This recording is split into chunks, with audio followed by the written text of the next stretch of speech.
What's up, Smitley here, Smitley.com, bringing a training log video with commentary. This is week 12. This is the final week of me not squatting or deadlifting, which is kind of exciting.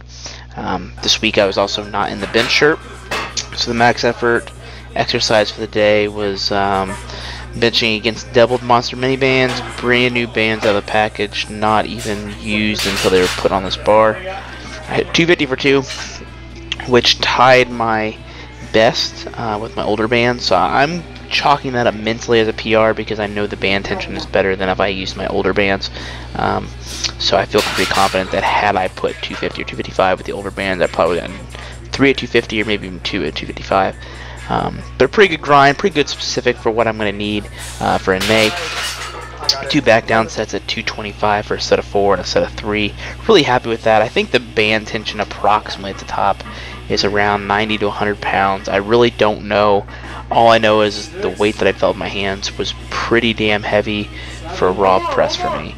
Some close grip 2-board work to kind of address that and work that top end strength for the shirt. I can do a little more board work now.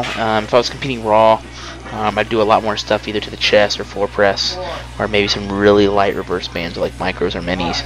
But I can kind of push the board work a little bit. But a close grip 2-board for me is one of the worst exercises that for me in general that I just suck at. Like it's hard for me to make progress on it, but when I do, my bench press tends to respond. So I'm hoping that with that added tricep strength, that will help in the shirt. Then Friday's training session, some speed bench. To kind of backtrack on this a little bit, I think I tweaked my pec really minorly on Wednesday when I was training, and the funny thing was, it happened when I wasn't even in a chest movement. I was doing a rear delt movement, some cable rear delts, and on the second set, like I just felt this like twinge in my right pec. I had no idea what it was. It almost felt like a giant cramp. Because I mean I could move it, but like it wasn't painful. Like I don't really know how to describe it. I've never torn a muscle before, so I'm guessing that if I tweaked it, that's kind of what it felt like. But you know, I did some basic standard rehab stuff on it all day Wednesday because I trained in the morning. Thursday didn't touch it, just kind of left it alone. Friday I said I'd do an audible and just kind of go with how I felt. I knew I was using the Swiss angle bar, so I knew that was going to help me a little bit. So I went with my standard percentage that I plan on using, which is 150 on the bar. And I still managed to speed bench, but I didn't feel like pushing it past that. I didn't give like 100% into my intent of the bar speed, but I did push it pretty hard.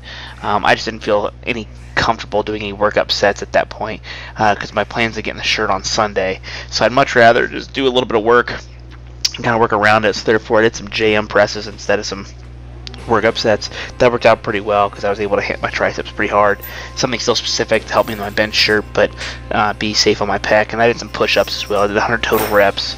Push-ups and things like that does not bother at all. It really doesn't bother me, period. But it's not even a pain. It's just like I can tell you I worked hard, which I know I trained my pecs, so I know that both pecs are just generally sore from the training that I had. But standard backward, filling in some of these pull-ups because I knew I was going to talk about the pecs tweak, but gonna start squatting and deadlifting this week. My weight cap is 115 pounds, so basically a 25 on each side of the bar.